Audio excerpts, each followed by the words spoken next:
Di sebuah pasar ramai, orang-orang terkejut melihat seekor badak besar berjalan santai di antara kios-kios. Badak itu kelihatan kebingungan, tapi juga penasaran dengan hiruk-pikuk pasar. Penjual buah ketakutan, beberapa dagangan jatuh berserakan.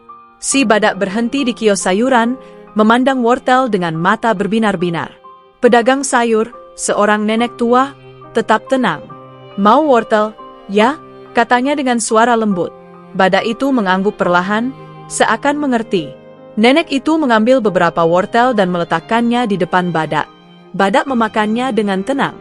Orang-orang yang awalnya ketakutan mulai mendekat, kagum melihat pemandangan aneh ini.